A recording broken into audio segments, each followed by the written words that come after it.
वंशी विभूषितकरान्नवनीरदाबात् पीताम्बरादरुणबिम्बफलादरोष्ठात् पूर्णेन्दुसुन्दरमुखादरविन्दुनेत्रात् कृष्णात् परं किमपि तत्त्वमहं न जाने। राधाकरावचितपल्लववल्लरीके राधापदाङ्कविलसन्मधुरस्थलीके राधा यशोमुखरमत्खगावलीके राधा विहार विपिने रमतां मनो मे। अज्ञानतिमिरान्धस्य ज्ञानानजनशलाकया चक्षुरुन्मीलितं येन तस्मै श्रीगुरुवे नमः। बोलिए वाके बिहारी लाल की जय हो। राधा वल्लभ लाल की जय हो। श्रीमद् भागवत महापुराण की जय हो। श्री व्यास जी महाराज की जय हो। श्री सद्गुरुदेव भगवान की जय हो। जय जय श्री राधे श्याम। एकदा हि विशालायां चत्वारा ऋषयो मला सत्संगार्थं समायाता ददृशुस्तत्र नारदम। सूत जी कह रहे हैं सोनक जी से कि एक बार विशालपुरी बद्री का आश्रम में सनक, सनंदन, सनातन और सनत कुमार ये चारों ऋषि सत्संग की इच्छा से भ्रमण कर रहे थे कि यदि कोई मिल जाएगा तो उसे कथा सुनाएंगे और यदि कोई नहीं मिलेगा तो हम चारों में से 3 वक्ता और 1 श्रोता बन जाएंगे। 3 नीचे बैठ 3 कथा सुनेंगे और 1 कथा सुनाएंगे। जब यह इस बात पर विचार कर रहे थे तो उनके सामने से नारद जी खिन्न मन होकर आ रहे थे। तो उन्होंने नारद जी से पूछा कि कथम ब्रह्मान दीन मुखा कुतश्चिंता तुरो भवान वरितम गम्यते कुत्र कुतश्चागमनम तव। कि हे नारद जी, आप उदास क्यों हो? आपका मन उदास क्यों है? आप किस चिंता ने घेर रखा है आपको? और इतनी जल्दी जल्दी कहाँ जा रहे हो और कहाँ से आ रहे हो? आपका मन तो ऐसे उदास है जैसे किसी कंजूस आदमी का धन चोरी हो जाता है तो वो मुंह को बना लेता है। तो आपका मन तो ऐसे उदास है। आपका तो धन, आप जैसे संतों का धन तो महाराज भगवान नाम संकीर्तन के अलावा कुछ हो ही नहीं सकता और उसे तो कोई चुरा भी नहीं सकता। तो संतों के धन के विषय में मीराबाई कह रही है, हमारो धन राधा राधा राधा राधा राधा, हमारो धन राधा श्री राधा श्री राधा, हमारो धन राधा श्री राधा श्री राधा, हमारो धन राधा श्री राधा श्री राधा, हमारो धन राधा श्री राधा श्री राधा, हमारो धन राधा राधा राधा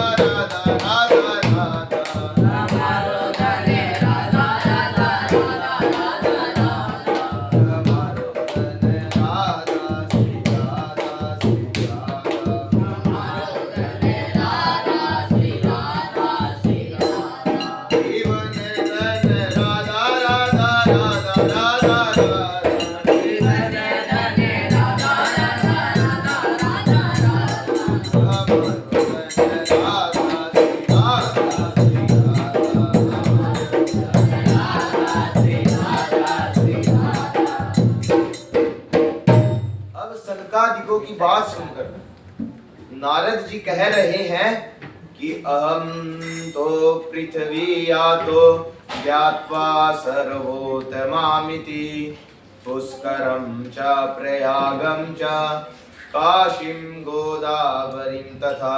नारद जी कह रहे हैं कि हे ऋषियों, मैं पृथ्वी लोक को उत्तम समझकर और पृथ्वी लोक में भी भारतवर्ष को श्रेष्ठ मानकर यहाँ के सभी तीर्थों पुष्कर, प्रयाग, काशी, गोदावरी, श्रीरंग, सेतुवन आदि सभी तीर्थों में मैं गया, परंतु मुझे कहीं पर शांति नहीं मिली। कलयुग ने अपने अधर्म रूपी मित्र के साथ हर जगह पर अपना रुतबा जमा लिया है, हर जगह पर प्रभाव डाल दिया है। कलयुग का ही सब जगह पर प्रभाव हो गया है। सत्यम नास्ति तपसोचम दया दानम न विद्यते उदरम ऋणो जीवावराका कुटवासिना। ना कहीं सत्य है, ना ही कहीं पर तप है और ना ही कहीं पर पवित्रता है। लोगों में दया भी नहीं रही और दान की प्रवृत्ति भी धीरे धीरे खत्म हो रही है, नष्ट हो रही है। लोग बात बात पर झूठ बोलते हैं। कल्याण की चीजों को लोगों ने कमाने का साधन बना लिया है। आजकल तो माँ बाप भी अपने बच्चों को कल्याण का मार्ग नहीं सिखाते, पेट भरने की विद्या सिखाते हैं। पेट भरने की विद्या सिखाते हैं।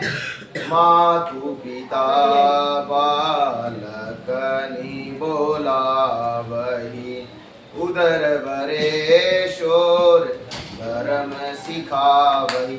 और कोई सीधा बोलता ही नहीं है, सब कड़वी भाषा बोलते हैं। लोग बुद्धिहीन हो गए हैं, भाग्यहीन हो गए हैं। यह सब दुर्दशा देखते हुए मेरा मन उदास हो गया। संतों के पास गया, वहां भी मेरे मन को शांति नहीं मिली। और गृहस्थियों के पास गया तो वहां तो एक विचित्र स्थिति देखी। क्या देखी कि तरुणी प्रभुता गे शाल को बुद्धिदायका कन्या विक्रीणो लोबाद दंपति नाम च कलकनम। कि जिसका पति कमाता है घर में उसी की चलती है, जिसका पति कमाता है घर में उसी की चलती है, अन्यथा सभी घरों में स्त्रियों की ही चलती है। माँ बाप से तो कोई सलाह ही नहीं लेता, ससुराल वालों से सलाह लेते हैं लोग आजकल। अगर कोई शादी प्रोग्राम होता है तो साले सलाहकार बनकर आते हैं। एक महात्मा जी कहते थे कि ये महाभारत का युद्ध कौरव पांडवों के बीच नहीं हुआ, ये सालों सालों के बीच हुआ हमारा। उधर धृतराष्ट्र के साले शकुनी और इधर अर्जुन के साले ठाकुर जी। तो ये सालों सालों के बीच में युद्ध हुआ था। और लोगों का लोभ इतना बढ़ गया है कि आजकल लोग विवाह नहीं करते, सौदा करते हैं, कन्या को बेचते हैं। आपस में पति पत्नी में कलह मचा हुआ है। नारद जी कह रहे हैं कि ये संसार की सब दुर्दशा देखते हुए मैंने सोचा कि अब वृंदावन चलते हैं, वहां कहीं पर कथा चल रही होगी, कहीं पर कथा सुनेंगे, वहां पर मेरे मन को शांति मिलेगी। परंतु वहां गए, वहां भी एक आश्चर्य देखा। तत्राश्चर्यं मया दृष्टं श्रूयतां तन्मुनीश्वरा एका तु तरुणी तत्र निषन्ना खिन्नमानसा।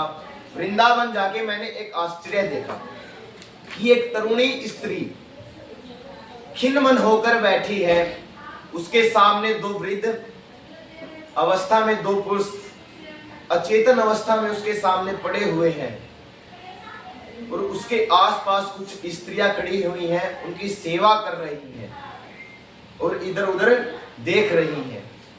तो मैं कौतुकवश थोड़ा उनके पास गया और वहां जाकर देखा तो वहां भी रोना धोना चला हुआ था, संसार की बातें चली हुई थी। तो वहां से भी मैंने जाने का प्रयत्न किया। जैसे ही वहां से जाने लगा तो उस देवी ने मुझे कहा कि बोबो साधु क्षणम तिष्ठा मचिन्तामपि नाशया दर्शनम तव लोकस्य सर्वथा गहरम परम। कि हे साधु थोड़ी देर रुकिए, एक क्षण के लिए रुकिए और मेरी चिंता को दूर कीजिए। क्योंकि आप जैसे संतों का दर्शन ही पापों का नाश करने वाला होता है। तो तब नारद जी ने उस देवी से पूछा कि काशे त्वं का विमोचे मां नार्या का पद्मलोचना वद देवी सविस्तारम स्वस्य दुःखस्य कारणम। नारद जी कह रहे हैं, देवी आप कौन हो और कहां से आप आए हो, और ये दो वृद्ध ये कौन है, और जो ये कमल के समान नेत्रों वाली ये स्त्रियां कौन है। तब उस देवी ने कहा कि अहम भगति रीति ख्याता ईमो में तनयो मयो ज्ञान वैराग्य नामानो काल योगे न जर्जरो। उस देवी ने कहा कि हे साधु, मैं भगति हूं। ये जो नीचे दोनों ज्ञान और वैराग्य है, ये मेरे पुत्र हैं, और ये जो आसपास खड़ी हैं ये गंगा आदि नदियां हैं, और जो मेरी सेवा के लिए इन गंगा आदि नदियों से भी सेवित होकर मुझे सुख नहीं मिला, मेरा दुख दूर नहीं हो रहा। उत्पन्ना द्रविणे साहम वृद्धिम कर्णाटके गता कवचित कवचिन महाराष्ट्रे गुर्जरे जीर्णता गता। हम दक्षिण भारत में उत्पन्न हुई, कर्नाटक में मैं बड़ी हुई, कहीं कहीं महाराष्ट्र में मेरा समान हुआ, परंतु गुजरात में जाते ही हम तीनों वृद्ध हो गए। पाखंडियों ने वहां पर हमारा सम्मान नहीं किया, परंतु फिर हम तीनों ने वहां से जाने का प्रयत्न किया। अब वृंदावन आए, तो वृंदावन में आकर मैं तो तरुणी हो गई। वृंदावनम पुनः प्राप्या नवीने वसुरूपिणी जाता हम युवती सम्यक प्रेष्ठ रूपा तु सांप्रतम। कि वृंदावन में आकर मैं तो तरुणी हो गई, परंतु ज्ञान और वैराग्य ये दोनों अभी भी वृद्ध हैं। नारद जी आप भी विचार कीजिए कि माता 16 साल की हो और पुत्र 90 साल के, क्या ऐसा अच्छा लगेगा? नहीं। तो माँ तो 90 साल की होनी चाहिए महाराज, और पुत्र 16 साल का, ये चल जाएगा। इसलिए नारद जी मैंने विचार किया है कि मैं अब यहाँ से भी छोड़ छाड़ कर चले जाऊंगी। तब नारद जी ने विचार किया कि जब वृंदावन में भक्ति महारानी ही नहीं रहेगी तो वृंदावन का क्या महत्व रहेगा। मान लीजिए अगर वृंदावन में बांके बिहारी राधा वल्लभ लाल जी जमुना महारानी नहीं रहे तो वृंदावन का क्या महत्व है? कुछ नहीं। क्या करने आएंगे लोग? कुछ नहीं। भक्ति से ही वृंदावन की महिमा है, दर्शन स्थलों से ही वृंदावन की महिमा है। तब नारद जी भक्ति महारानी को समझाए, देवी देखिए ज्ञान के द्वारा मैंने आपके दुख का कारण समझ लिया। आप भगवान के चरणों का ध्यान कीजिए, भगवान आपके दुख को दूर करेंगे। देखो देवी ये दारुण कलयुग है, इससे योग तपस्या आदि सब लुप्त हो गए हैं। जो दुष्ट है वो सुखी है इसमें, और जो संत है वो दुखी है। जो दुष्ट है वो सुखी है और जो संत है वो दुखी है। तो ऐसी परिस्थिति में भी जो धैर्य नहीं छोड़े वही असली पंडित है। किंतु धन्य है श्री धाम वृंदावन में, वृंदावनम वृंदावनस्य संयोगात् पुनस्त्वं तरुणेन वा धन्यं वृंदावनम तेना भक्तिर्नृत्यति यत्र च। कि देवी धन्य है श्री धाम वृंदावन में आप तरुणी हो गए, तरुणी होकर नृत्य करने लगे। तो आइए हम सब भी भक्ति महारानी के साथ बड़े ही भाव के साथ नृत्य करते हुए भगवान नाम संकीर्तन का आश्रय लेते हैं। जय जय मेरो राधा रमण गिरिधारी गिरिधारी श्याम बनवारी। मेरो राधा रमण गिरिधारी गिरिधारी श्याम बनवारी। गिरिधारी श्याम बनवारी गिरिधारी श्याम बनवारी। मेरो राधा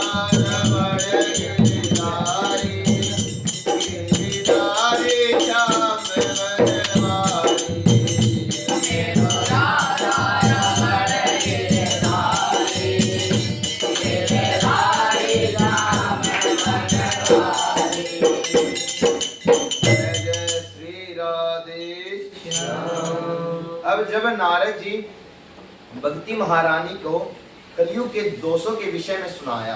तो भक्ति महारानी कह रही हैं कि हे नारद, जब परीक्षित जी महाराज को पता ही था कि कलयुग में इतने दोष थे, तो उसको उसी समय मार क्यों नहीं डाला?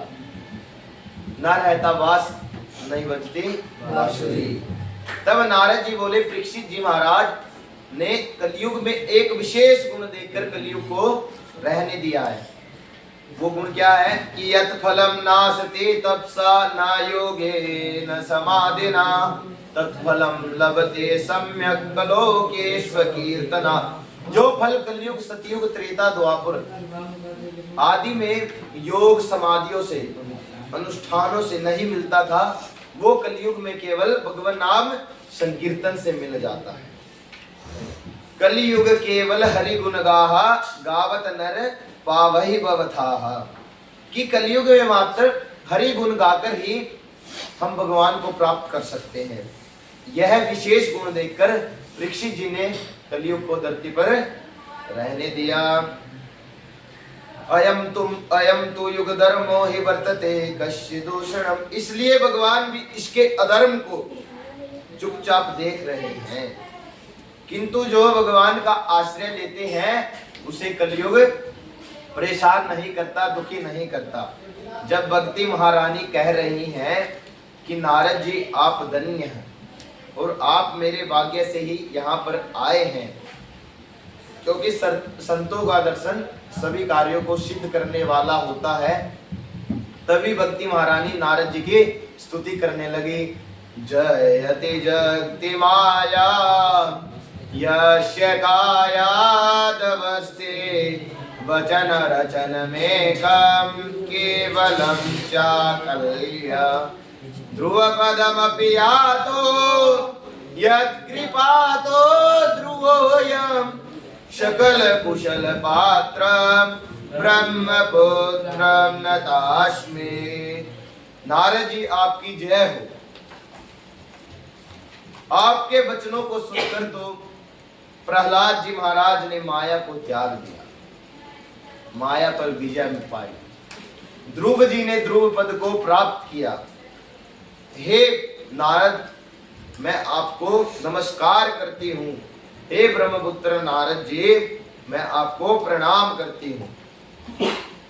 अब नारद जी बोले कि वृथा खेदयसे बाले ओहो चिंता तुरा कथम श्री कृष्ण चरणाम्भोजम स्मर दुखम गमिष्यति। नारद जी बोले, हे देवी, आप व्यर्थ में खेद मत कीजिए, आप चिंतातुर मत होइए। आप श्री कृष्ण के पास जाइए, ठाकुर जी के पास जाइए, जिन्होंने द्रौपदी जी की लाज बचाई। वो ठाकुर जी आज भी इस पृथ्वी पर हैं, वो कहीं चले नहीं गए। तो भगवान को आप तो फिर तो आप तो भगवान की प्रियतम हैं। आपके साथ साथ तो आपके प्रेम में बनकर तो ठाकुर जी नीचों के घर में भी प्रवेश कर जाते हैं। कालिना सदृशा कोपि युगो नास्ति वरानने तस्मै त्वां स्थापयिष्यामि गेहे गेहे जने जने। देवी, कलयुग के समान कोई दूसरा युग नहीं है। कलियुग समजुग आन नहीं, जो नर कर विश्वास। गाय राम गुण गण विमल, भवतर विनहि प्रयास। चहु जुग चहु श्रुति नाम प्रवाहु, कलि विशेष नहीं आन पाऊ। कि कलयुग के समान कोई दूसरा युग नहीं है। इस युग में आपको घर घर जन जन में स्थापित कर दूंगा। अगर नहीं कर पाया तो मैं हरि का दास नहीं। ये नारद जी ने क्या किया? भक्ति महारानी से वादा किया कि इस कलयुग में आपको घर घर में जन जन में मैं स्थापित कर दूंगा। तो भक्ति महारानी कहने लगी कि हे नारद जी, जब आप नारद जी से बोले कि आप भक्ति महारानी बोल रही है कि आप मेरे प्रति इतना प्रेम रखते हो तो मैं भी आपसे वादा करती हूँ कि आपके विद्या को छोड़कर मैं कहीं पर नहीं जाऊंगी, अन्यत्र जगह नहीं जाऊंगी। तो किंतु इस समय मेरे पुत्रों में तो चेतना लेकर आइए, तो इसलिए आप इनमें चेतना लाने का प्रयत्न कीजिए। तो जब नारद जी कह रहे हैं कि हे ज्ञान उठो, हे वैराग्य उठो,